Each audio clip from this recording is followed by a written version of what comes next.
Hello mga kaligaya! Tara dine sa Fiesta Adventure Park. Samahan nyo kaming mag-enjoy, maglaro, umakyat, tumalon, mag-slide at syempre, magsaya. Ready na ba kayo? Tara na!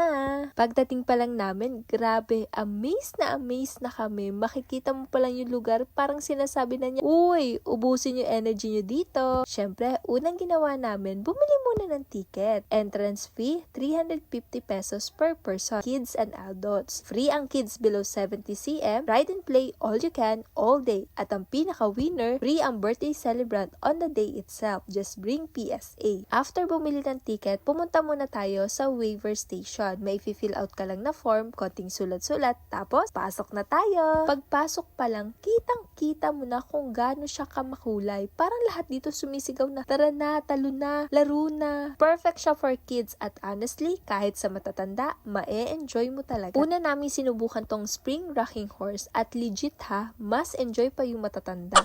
May malaking Christmas tree pa picture muna syempre. Pero teka, simula pa lang to guys, wala pa tayo sa exciting part. Syempre, lakad-lakad muna kami, konting aura-aura, ganun, ikot-ikot para makita kung saan ba kami unang sasabak at ayun na nga.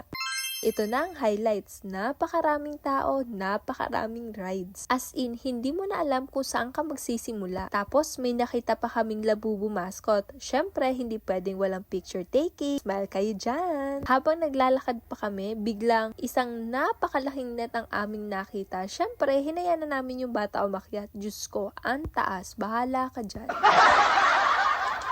Pagdating mo sa tuktok, pwede ka mag-slide. Sinisilip namin si Tantan kung magsa-slide siya mag-isa, pero mukhang hindi, natakot yata. Bumalik siya pababa sa net. Sabi ng cashier, 7 PM may fireworks daw. So, nanood muna kami. Ang ganda no? After nun, sabi ni Tantan, gusto ko na mag-slide, pero gusto ko kasama kayo. Kami naman ni Jowa, nagtuturan pa kung sino ang sasama. Hanggang sa, ako pala. Aray ko! O diba? Kasamang matanda. At ayun na nga guys, nag-slide na kami.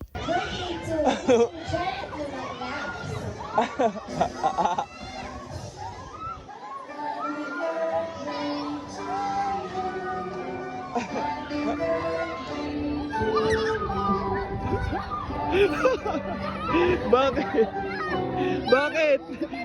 Wait lang. Super saya ng matatanda, as in parang bumalik ka sa pagkabata. Nakakapagod, pero sobrang worth it. Napaisip talaga ako, buti may mga ganitong park ngayon. Kahit hindi namin naranasan noon, at least naparanas namin sa anak namin ngayon. Nag-ikot pa kami bandang dulo at tunay na siglang-sigla talaga yung bata. Umakyat, tumalon, nag-zipline pa yan. At ang highlight, ang itry itong giant slide nila. O diba? Perfect! Habang nakapila, yung isa, nagtatatalo na naman parang hindi napapagod. Mamaya ay knockout yan sa bahay. At ito na nga, itatry na nga namin. Tamang hila kami nitong parang salbabida ba to? Basta ito yung aming sasakyan pababa.